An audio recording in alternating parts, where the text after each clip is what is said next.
না কিভাবে দেখছেন? দেখো, আমি তোমাকে প্রথমে যেটা বলি, আমার দেখার থেকে অনেক বস্তুনিষ্ঠ অর্থাৎ রিয়ালিটি। তোমাকে যেমন দুই গুজরাটি ভদ্রলোক বাংলার জন্য যেমন ভাবছেন, ওর কথাতেই এটা প্রমাণিত।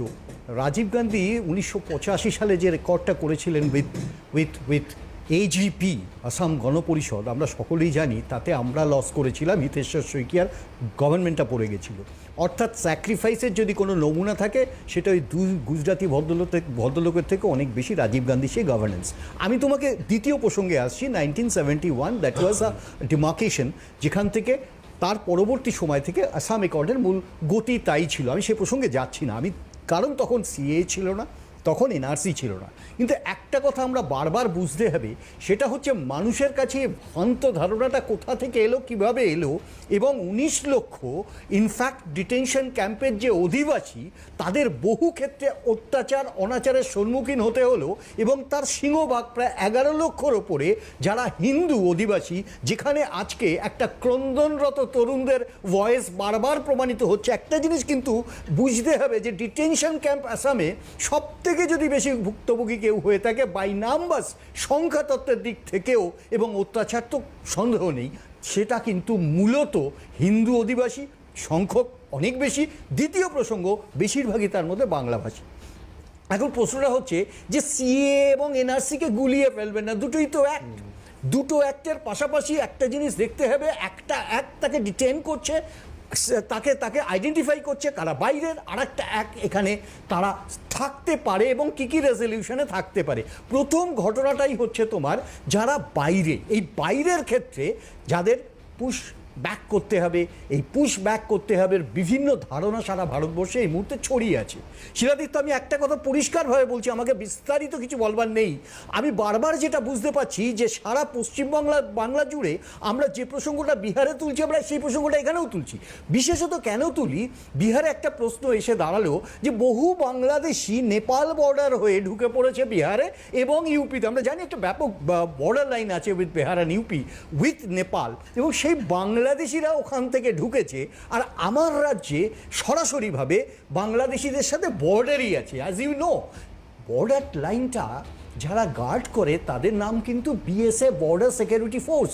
অর্থাৎ যে এসআইআরের এক ধারণা বিহারে হচ্ছে, সেই এসআইআরের আর এক ধারণা ওখানে কিন্তু আইডেন্টিফাই করা হচ্ছে না, যে ওখানে তো সরকার জেডিইউর, ওখানে তো বিজেপি দোসর, একবার ওখানে আইডেন্টিফাই করছে না যে এখানে তো আর মমতা ব্যানার্জির সরকার নেই। আমি বলি অনুপ্রবেশ হয়েছে, আমরা বলি অনুপ্রবেশ হয়েছে, স্ক্রিন করতে হবে, একটা প্রসেসে আসতে হবে, কিন্তু কখনোই তাকে ডিপ্রেশনে নিয়ে যাওয়ার প্রশ্ন নেই। তোমাকে একটা জিনিস বুঝতে হবে যে আজকে যে সরকারটা ইউপি, যে সরকারটা বিহারে, তা তো বিজেপি ইনফ্লুয়েন্স সরকার। তাহলে বিএসএফকে সেখানে কাজ করতে দেওয়া হলো না কেন? কেন এসআইআর এই প্রসঙ্গটা বারবার চলে এলো যে সেখানে বহু বাংলাদেশির অনুপ্রবেশ ঘটেছে?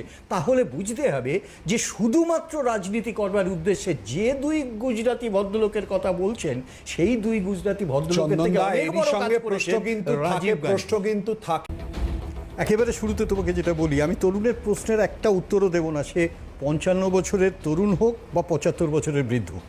আমার প্রশ্নটা অন্য জায়গাতে। আমার প্রশ্নটা হচ্ছে যে ভেরি বেসিক একটা জায়গাতে তোমাকে বুঝতে হবে যে আজকে বিএলএ নিয়ে বিহারে যে প্রশ্নটা তুলেছে, আজকে ডিটেনশন তার সাথে সম্পৃক্ত।